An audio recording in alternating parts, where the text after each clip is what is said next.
Pues lo prometido es deuda y aquí estamos, ya en directo en nuestro gabinete de psicología, aquí en esta noche tú y hoy para tratar la claustrofobia, como no puede ser de otra manera, con nuestro querido Vicente Alcántara. Buenas noches, Vicente, ¿cómo estás? Buenas noches, Manolo. ¿Cómo lo llevas? Aquí andamos. Aquí andamos, muy bien, muy bien. Otra semana más. Aquí.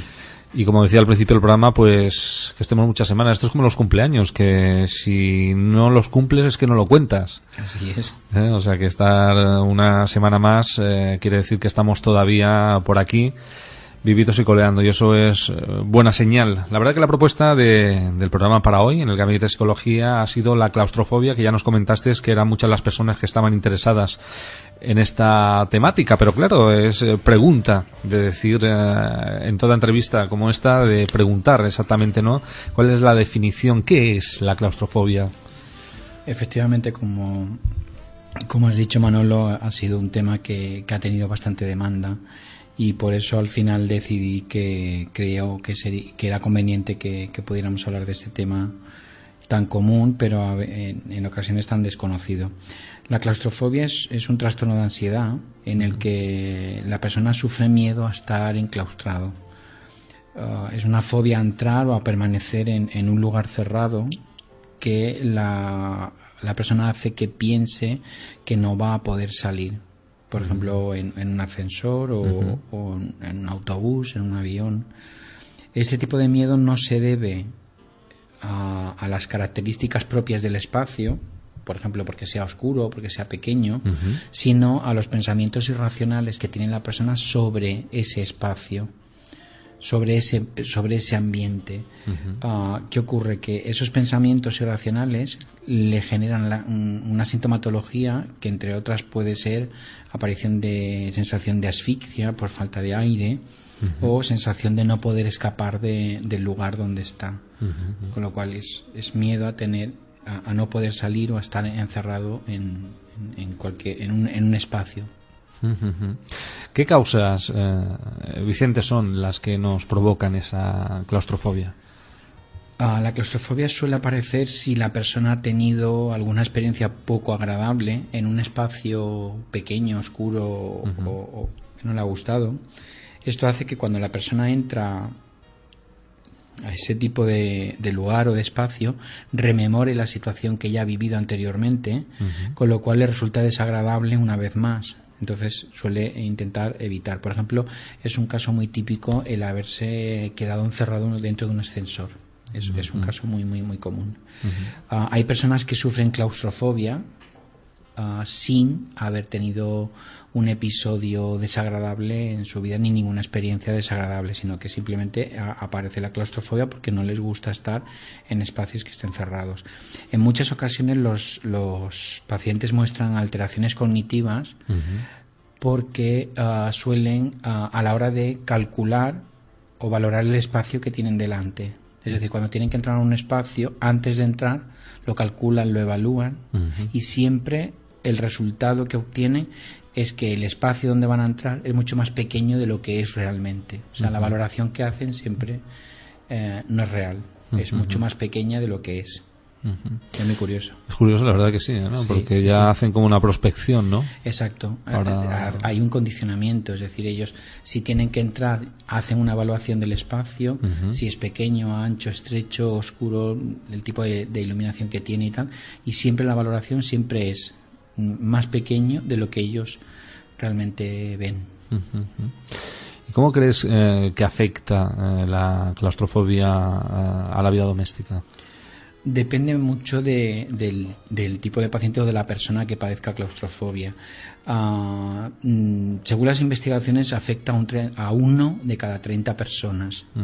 El origen de la misma puede aparecer en cualquier momento, aunque se cree que hay un rango aproximado de edad que suele aparecer alrededor de los 20 años.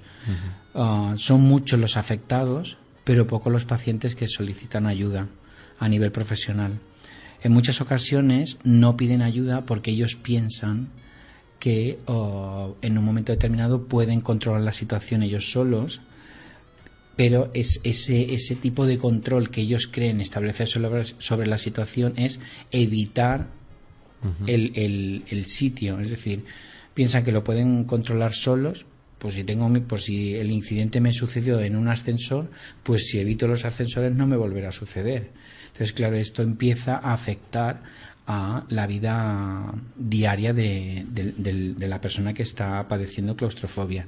Esta decisión de no subir, por ejemplo, al ascensor, o de evitar el espacio en el cual ha sucedido el incidente desagradable, genera una generalización a situaciones fóbicas. Con lo cual, esto, al interferir en su vida, hace que vaya disminuyendo los lugares donde puede ir. Es decir, puede aparecer, por ejemplo, inicialmente en un ascensor, pero luego se puede trasladar, por ejemplo, a no ir al cine, a no subir en avión, etcétera. O sea, se pueden ir ampliando esas zonas donde el paciente no se siente cómodo y aparece toda la sintomatología a nivel claustrofóbico. ¿Y cómo se realiza el diagnóstico? Para realizar el diagnóstico es conveniente, con anterioridad a realizar el diagnóstico, hay que discernir entre qué tipo de patología puede mostrar una sintomatología que sea parecida. Por ejemplo, hay que hacer una diferenciación en que no sea, por ejemplo, en lugar de ser una claustrofobia, que pueda ser una fobia específica, o, por ejemplo, que pueda ser una agorafobia, donde también existe un miedo irracional a espacios abiertos o cerrados, que se puede confundir también con una agorafobia.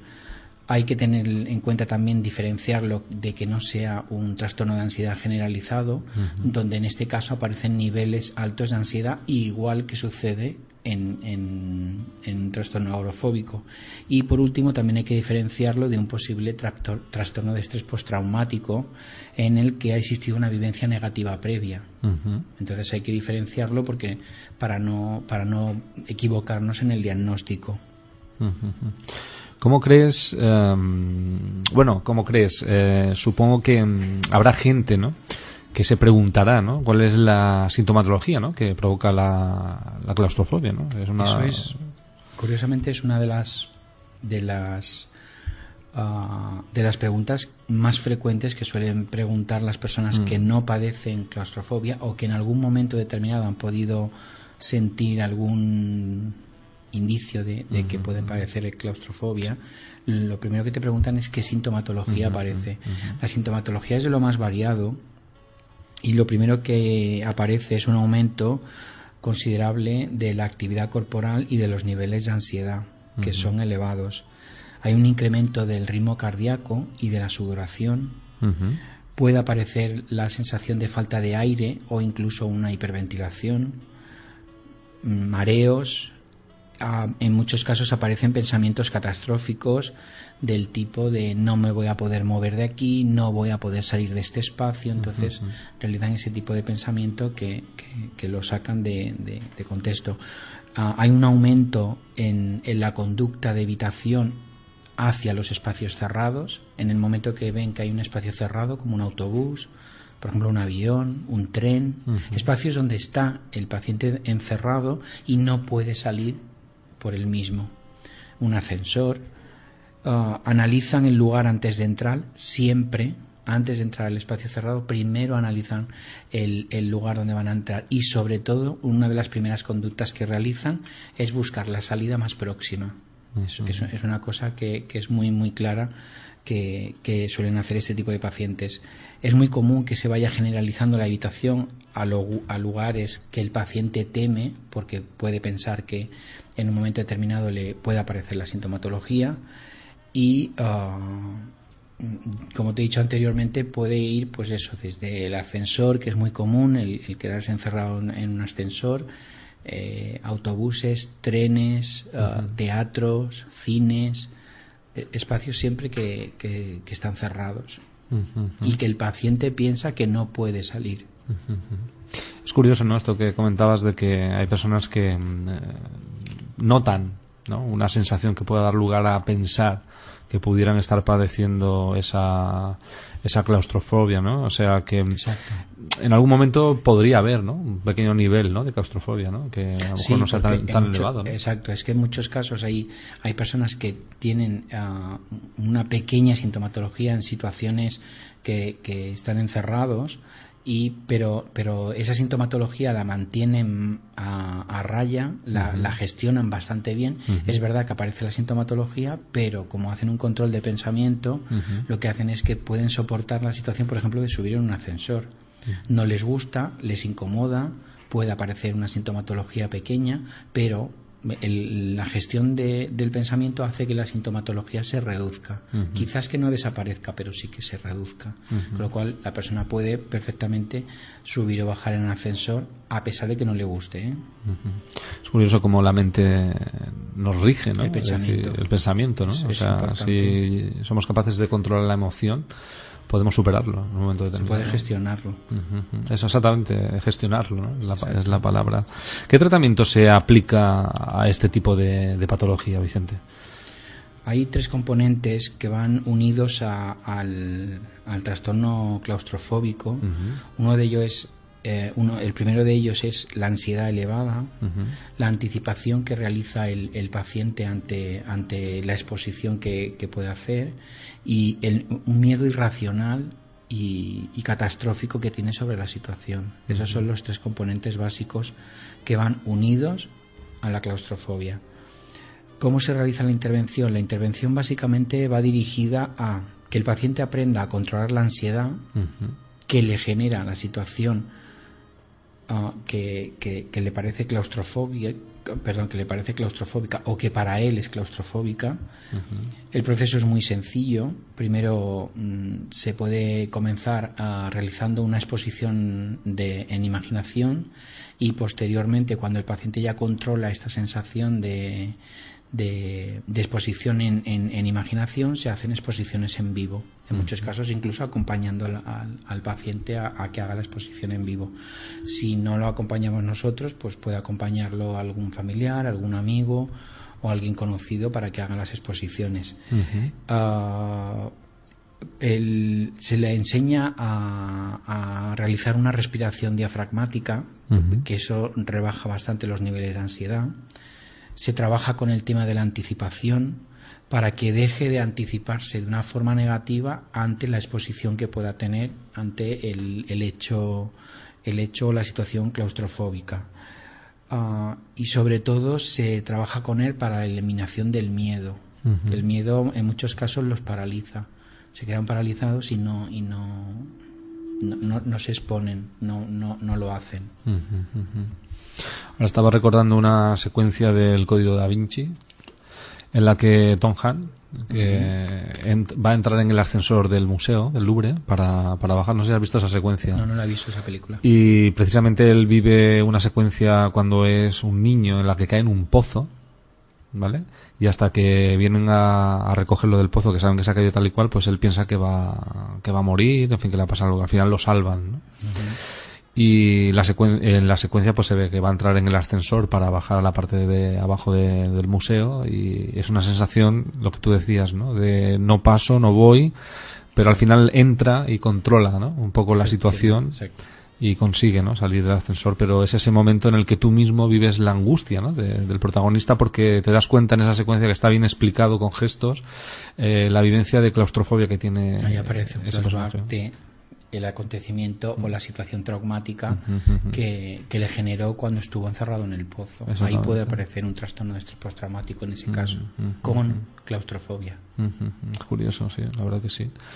¿Qué consejos nos puedes dar para poder, como tú dices, que me ha encantado esa palabra, poder gestionar esa claustrofobia? Y bueno, y ojalá se pudiera superar, pero no sé si es tan fácil poderlo superar. Es una cosa que queda en nosotros. Sí, como cualquier otra fobia, hay casos que sí, que se puede recuperar, dependiendo también del nivel de intensidad que el paciente lo esté viviendo, y en otros casos que a lo mejor sí se alivia, pero permanece ahí, pero el paciente puede llegar a realizar una vida normalizada, ¿vale? Entre comillas.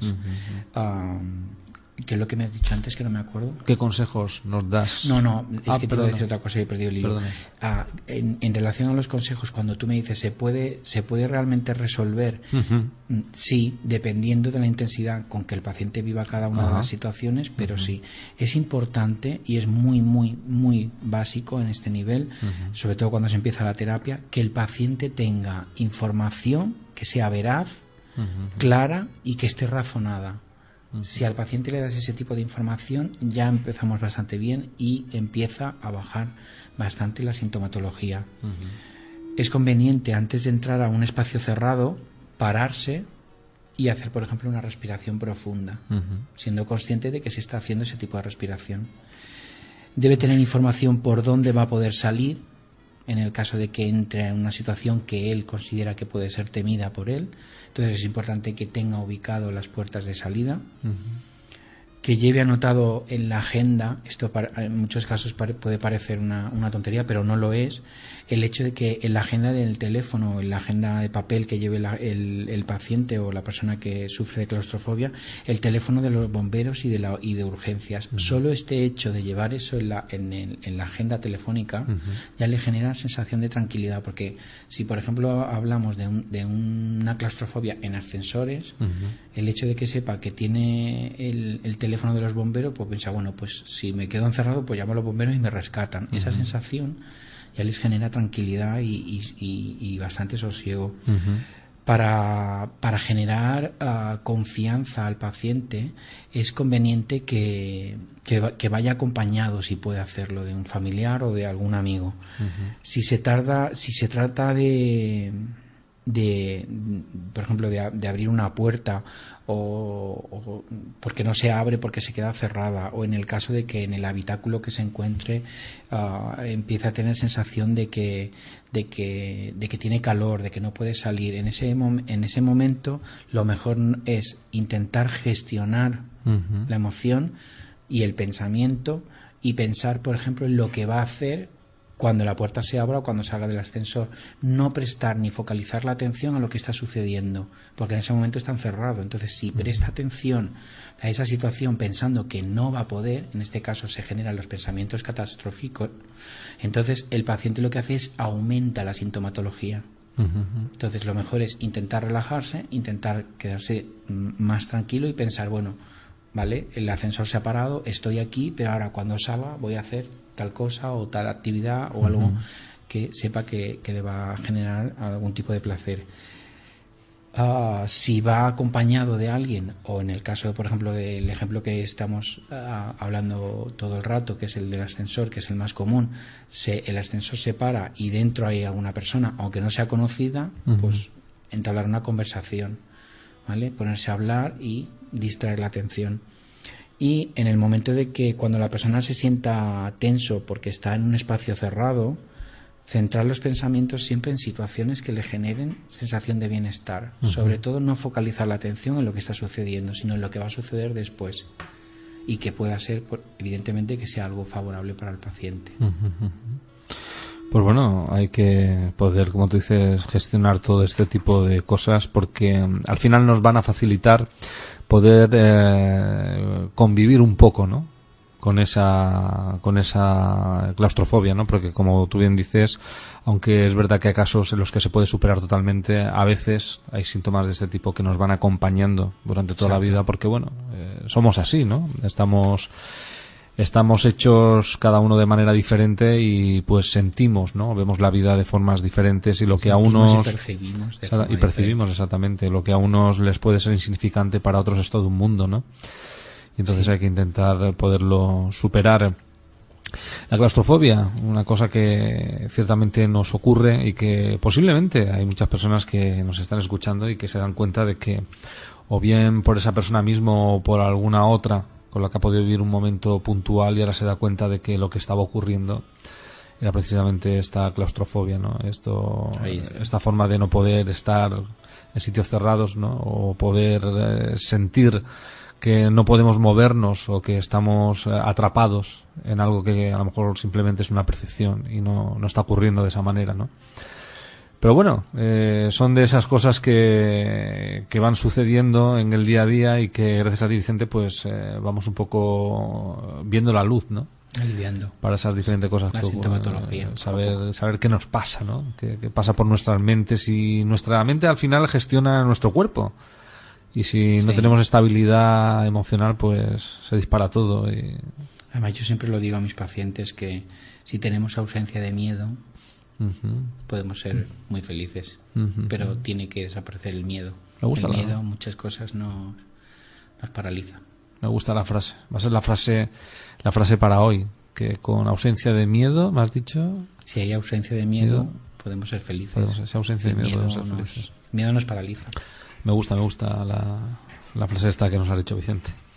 Pues bueno, pues ya saben que a través de www.vicentealcántara.es podéis continuar interactuando el resto de la semana, y podéis a través de esa página magnífica pues poneros incluso en contacto con Vicente si lo deseáis, para personalizar cualquiera de los casos que deseéis y tener una consulta con él. Os podéis poner en contacto, tenéis todos los datos en la página, y bueno, podéis ir pues en la misma, ir viendo todos los apuntes que va colgando Vicente y todas... Están colgados todos los podcasts. Y todos los podcasts. Programa, todos. O sea que ya está al 100%, como dicen, ¿eh? Sí.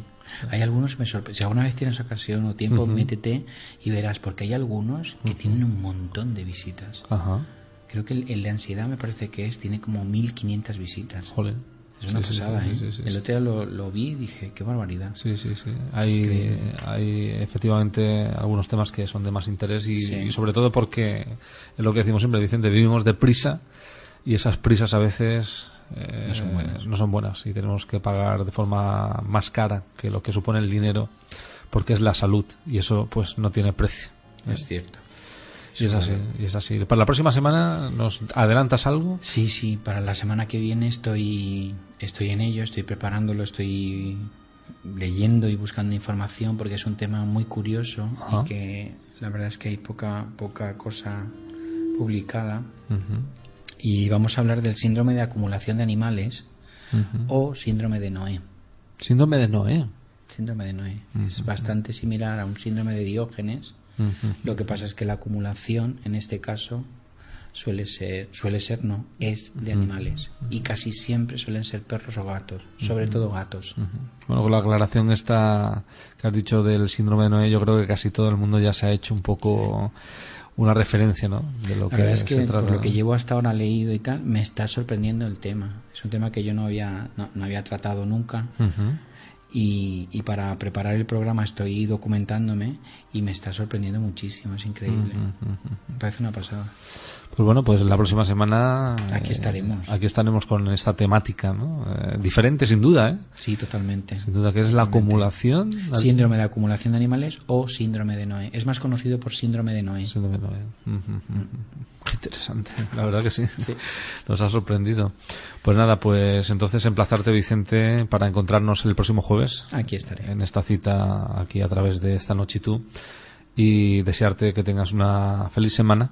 Igualmente para vosotros. Que lo pases bien, y que bueno, ahora hace buen tiempo, vamos a aprovechar que hay luz hasta tarde, y que hace buen tiempo para aprovechar, ¿no? Pero eso también anima, ¿no? Anima un poquito, ya, eso por lo menos ya el que tiene el turno hasta las 8 de la noche, por ejemplo, salir y ver un poco de luz, pues también es bueno, ¿no? Eso mejora mucho. Eso mejora mucho. Calidad, ¿no? Sí. Pues nada, pues eso, a disfrutar de la semana y a pasarlo bien, Vicente. Gracias por estar con nosotros, y nos vemos la próxima semana. Buenas noches. Buenas noches, hasta luego. Ese espacio, sobre ese ambiente, ¿qué ocurre? Que esos pensamientos irracionales le generan una sintomatología que, entre otras, puede ser aparición de sensación de asfixia por falta de aire, o sensación de no poder escapar del lugar donde está. Con lo cual es miedo a no poder salir, o a estar encerrado en un espacio. ¿Qué causas, Vicente, son las que nos provocan esa claustrofobia?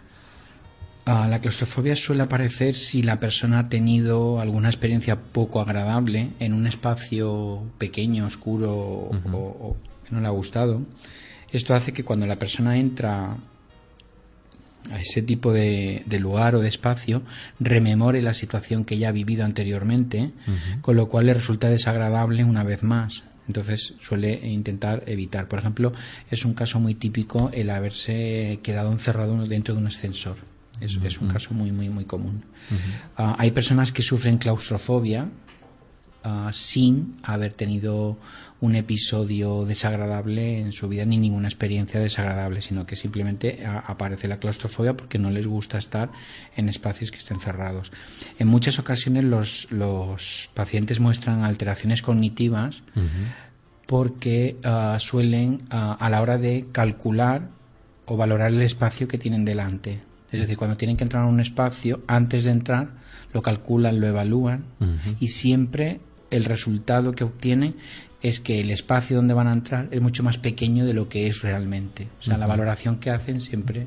Pues lo prometido es deuda y aquí estamos, ya en directo en nuestro gabinete de psicología, aquí en Gesta Nochitu, y hoy para tratar la claustrofobia, como no puede ser de otra manera, con nuestro querido Vicente Alcántara. Buenas noches, Vicente, ¿cómo estás? Buenas noches, Manolo. ¿Cómo lo llevas? Aquí andamos. Aquí andamos, muy bien. Otra semana más. Aquí. Y como decía al principio del programa, pues que estemos muchas semanas. Esto es como los cumpleaños, que si no los cumples es que no lo cuentas. Así es. O sea que estar una semana más quiere decir que estamos todavía por aquí, vivitos y coleando, y eso es buena señal. La verdad que la propuesta del programa para hoy en el Gabinete de Psicología ha sido la claustrofobia, que ya nos comentaste que eran muchas las personas que estaban interesadas en esta temática, pero claro, es pregunta de decir en toda entrevista como esta, de preguntar exactamente, ¿no? ¿Cuál es la definición? ¿Qué es la claustrofobia? Efectivamente, como has dicho, Manolo, ha sido un tema que ha tenido bastante demanda, y por eso al final decidí que era conveniente que pudiéramos hablar de este tema tan común, pero en ocasiones tan desconocido. La claustrofobia es un trastorno de ansiedad en el que la persona sufre miedo a estar enclaustrado. Es una fobia a entrar o a permanecer en un lugar cerrado que la persona hace que piense que no va a poder salir. Por ejemplo, en un ascensor o en un autobús, en un avión. Este tipo de miedo no se debe a las características propias del espacio, por ejemplo, porque sea oscuro o porque sea pequeño, sino a los pensamientos irracionales que tiene la persona sobre no es real, es mucho más pequeña de lo que es. Es muy curioso. Es curioso, la verdad que sí, ¿no? Sí, porque ya hacen como una prospección, ¿no? Exacto. Ahora... Hay un condicionamiento, es decir, ellos si tienen que entrar hacen una evaluación del espacio, si es pequeño, ancho, estrecho, oscuro, el tipo de iluminación que tiene y tal, y siempre la valoración siempre es más pequeño de lo que ellos realmente ven. ¿Y cómo crees que afecta la claustrofobia a la vida doméstica? Depende mucho del tipo de paciente o de la persona que padezca claustrofobia. Según las investigaciones, afecta a 1 de cada 30 personas. El origen de la misma puede aparecer en cualquier momento, aunque se cree que hay un rango